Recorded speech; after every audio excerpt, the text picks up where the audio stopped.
দেশে এলো খুশির ঈদ উল ফিতর বিশ্বের সকল মুসলমানদের প্রধান ধর্মীয় উৎসব।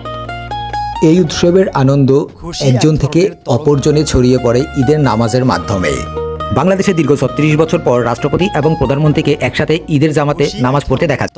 আল্লাহু আকবার, আল্লাহু আকবার। ইমামতি করেন বাইতুল মোকাররম জাতীয় জামে মসজিদের খতিব মুফতি আব্দুল মালেক। আলাইকুম ওয়া রাহমাতুল্লাহ। আসসালামু আলাইকুম ওয়া রাহমাতুল্লাহ। ঈদের নামাজ শেষে মুনাজাত করা হয়, দেশ ও জাতির জন্য দোয়া করা হয়। নামাজ শেষে বাংলাদেশের প্রধানমন্ত্রী তারেক রহমান সকলের সাথে কুশল বিনিময় করেন এবং কোলাকুলি করেন। ধনী গরিব নির্বিশেষে সকলে কোলাকুলির আনন্দে মেতে ওঠেন, ভাগাভাগি করে নেন ঈদ আনন্দ। জাতীয় ঈদগাহ মাঠে নারীরাও পিছিয়ে ছিল না। রাষ্ট্রপতি প্রধানমন্ত্রী একসাথে নামাজ পড়ছে, এই জন্য দেশবাসী এবং আমরা খুব আনন্দিত। আইন শৃঙ্খলার নামে অনেক বেশি হ্যারাসমেন্ট ছিল, যেটা এই বছর পাইনি। এতদিন পর এরকম একটা আবহাওয়া পাওয়াটা আসলে খুব ভাগ্যের একটা ব্যাপার। আমরা অনেক আশাবাদী। করেছি, হেঁটেছি, আর অনেক কিছুই করেছি।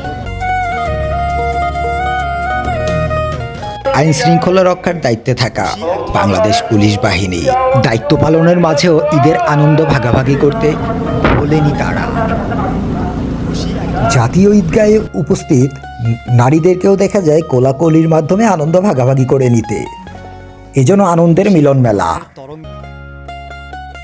ঈদের নামাজের শেষেই ঢাকা বিশ্ববিদ্যালয় থেকে শুরু হয় ঈদ আনন্দ র্যালি। এই র্যালিতে অংশ নেয় সকল শ্রেণী পেশার মানুষ। সুবিশাল এই ঈদ আনন্দ র্যালি পুরো ঢাকা শহরে যেন আনন্দ ছড়াতে থাকে, পাল্টে যায় ঢাকা শহরের চিত্র।